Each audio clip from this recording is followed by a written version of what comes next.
Guys, have you ever thought about what you're worth? What you should and shouldn't go for? Maybe how others value you versus how you value yourself? Well, either if you have or haven't, I want you to watch this video because I'm going to talk about that thing. Check it out.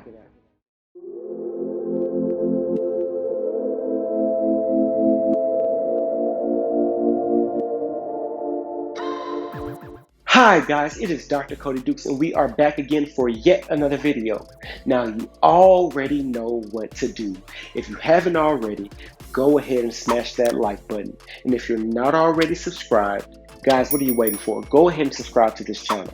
I'm uploading 5 videos a week. That is one every single weekday. I do motivational and inspirational content with a pop culture twist. I look at things like sports and movies, anime, cartoons, you name it. I try to find a motivational message that I can deliver to you in a way that's easy to understand and so that you can implement it into your daily life so that you can be great and successful. If that sounds like something that you're trying to do, then this is the channel for you. Go ahead and subscribe and follow along.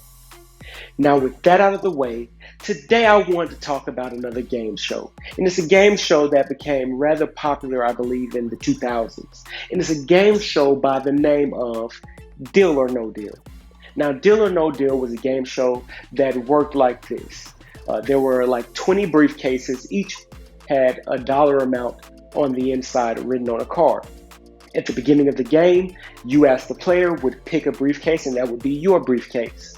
And then you would go about picking different briefcases to eliminate from the game. Every time you would pick a briefcase, they would reveal the amount to you. And then after they revealed the amount to you, whether it was high or low, then the deal maker or the bank would offer you a certain amount of money to buy your briefcase, basing what they think your briefcase might be worth based on the different amounts that have already been eliminated. So if you happen to pick a bunch of briefcases that had low numbers, the more briefcases you pick, the more money the bank would offer you because they would think that the briefcase you had might be worth a lot of money.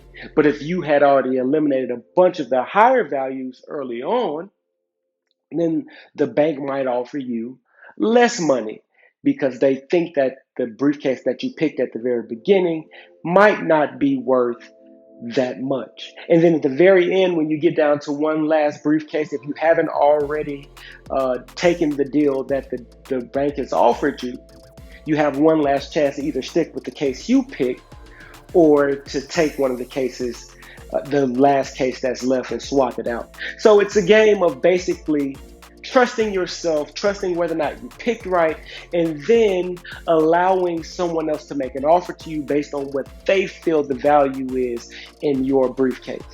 And the reason I wanted to talk about this today, because this to me seems a lot like what happens to a lot of us in real life, right? Others make assessments about our intrinsic value, and they'll even make offers to us based on our intrinsic values, not based on what our actual value is all the time, but a lot of times they'll make assessments based on what they believe our value is. And a lot of times, if we don't think that our own intrinsic value is that high, they can make us a low offer and we'll take it. And then in other cases, if we think our value is extremely high, they could make us some great offers, and we won't take those either.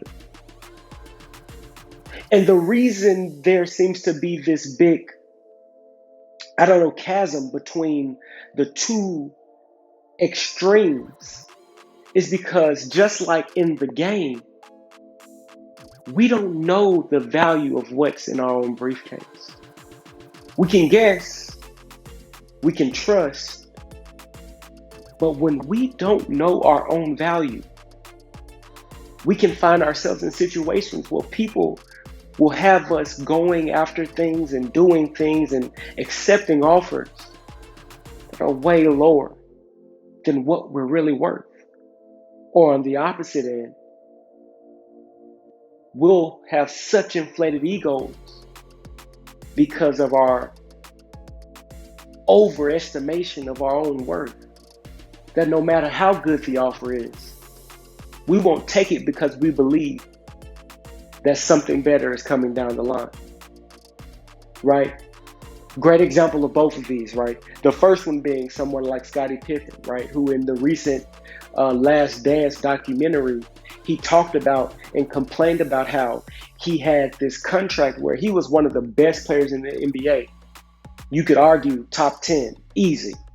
Some people would even say he was the best player in the NBA, save one Michael Jeffrey Jordan. But this guy was considered one of the best players in the NBA. But the guy was on a 7-year, $30 million deal or something like that, something where he was being incredibly underpaid. But Scottie Pippen took this deal when he had a low estimation of his current and future value. And also adding in the fact that he was afraid that some of his injury issues might plague him in the future from being able to receive bigger amounts of money. Scottie Pippen accepted a deal that valued him at far less than what he was really worth.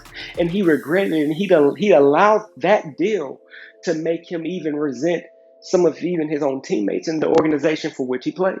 As if they had cheated him, as if he had not agreed to something, as if he had not accepted a deal willingly that valued him far less than what he was actually worth.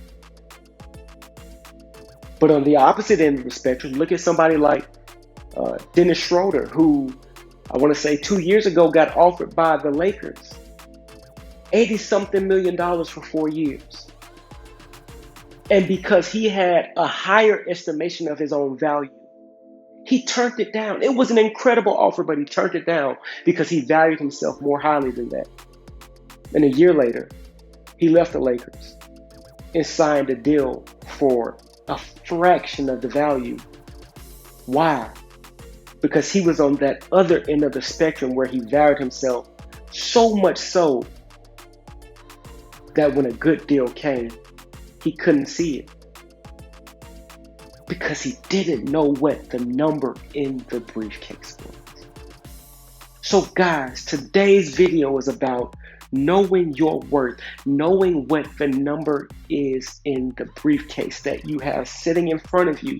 And if you know that, when the right deal comes along, you can identify it. And even more so when all the wrong deals, when the ones that are far too low, when the ones that devalue you, the ones that have you angry and bitter, like some would say Scottie Pippen is today, when those come along, you wouldn't dare even look at them because you know the number in the briefcase. That's the video, guys. If you haven't already, I don't know what you're waiting on, guys. Please hit the like button. It's not going to hurt you. It won't cost you anything, I don't think, unless YouTube has changed this policy. But it'll help me to get seen more in the algorithm. So please, guys, hit the like button. If you're not already, go ahead and subscribe. Guys, I'm uploading 5 videos a week. That is one every single weekday. I do motivational and inspirational content with a pop culture twist, looking at things like sports and movies, game shows, cartoons, superheroes, anime, you name it. I try to find a motivational message that I can deliver to you in a way that's very easy to understand, but also that you can implement into your lives so that you can go on and be successful. If that sounds like the person you're trying to be, if that sounds like what you're trying to do, this is the channel for you. Go ahead and subscribe. Guys, how did I do? Let me know down in the comments. Give me feedback. Give me suggestions on topics. I'll do my best to make sure I get back to you on all of them. Guys, I appreciate you for sticking around this long. I could not do it without you. Please keep coming back because I'll keep coming back with more content just for you. Until next time, guys, peace.